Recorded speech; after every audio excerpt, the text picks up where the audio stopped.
अगर हम chapter number 6 से बात करें तो चैप्टर नंबर 6 में आपने इसकी जो एक्सरसाइज है 6.3 ये आपने ज़रूर करनी है 6.3 में, और फिर उसके बाद जो 6.4 है वो आपने करनी है, और 6.4 में फ़ंडामेंटल आइडेंटिटीज़ हैं, ये आपने इनके प्रूफ भी करने हैं। ये पैथागोरियन या इसको फ़ंडामेंटल आइडेंटिटीज़ कहते हैं, ये भी ज़रूर करने हैं।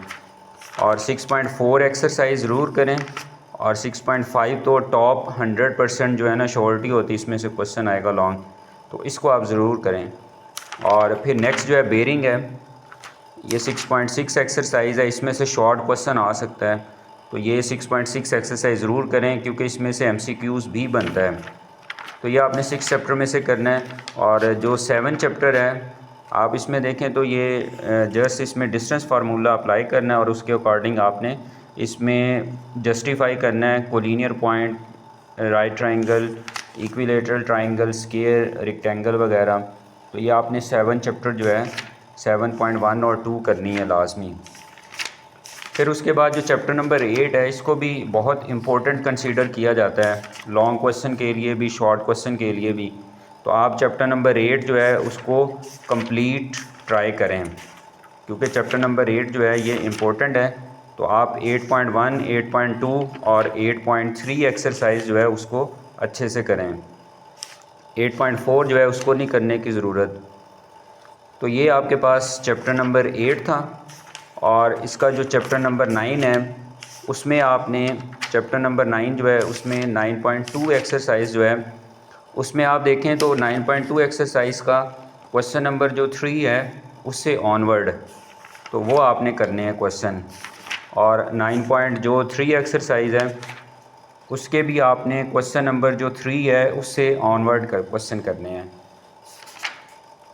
और 9.4 एक्सरसाइज है इसके भी आप इस 9.4 को कंप्लीट करें।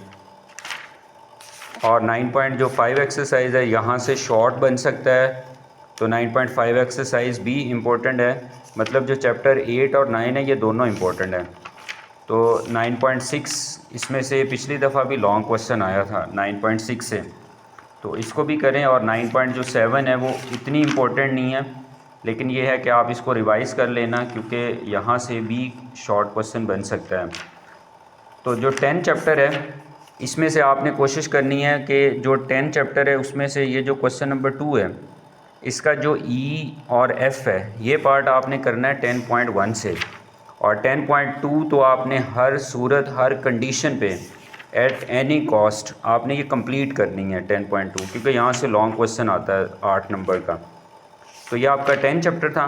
और फिर उसके बाद जो 11 चैप्टर है, 11 चैप्टर में से आपने जो 11.1 एक्सरसाइज है इसका क्वेश्चन नंबर आपने 4 करना है, ठीक है। उसके बाद आपने इसका क्वेश्चन नंबर 5 और 6 ये क्वेश्चन आपने करने हैं, और फिर उसके बाद 8 और 9 तो ये आपने ज़रूर करने हैं। और क्योंकि 11 चैप्टर से भी लॉन्ग क्वेश्चन आता होता है। और फिर उसके बाद जो 11.2 है इसको आपने ज़रूर करना है क्योंकि यहाँ से लॉन्ग क्वेश्चन बनेगा, या फिर 11.3 से भी जो प्रोबेबिलिटी वाली एक्सरसाइज है इसमें से भी लॉन्ग क्वेश्चन बन सकता है। तो ये आपकी बुक थी और आप अच्छे से तैयारी करें। आई होप कि आप अच्छे से तैयारी कर रहे होंगे, लेकिन फिर भी अगर आपको किसी भी पॉइंट पे, किसी भी जगह डाउट है, किसी भी क्वेश्चन में, किसी एक्सरसाइज में, तो आप मुझे व्हाट्सएप पे बताएं। मैं आपको व्हाट्सएप पे भी एक्सप्लेन कर सकता हूँ, आपको जूम क्लास पे एक्सप्लेन कर सकता हूँ, और किसी भी प्लेटफॉर्म पे जो है अगर आप सीखने वाले हैं तो लर्निंग जो है वो वक़्त के आप किसी भी हिस्से में हों वो कंटिन्यू रहती है।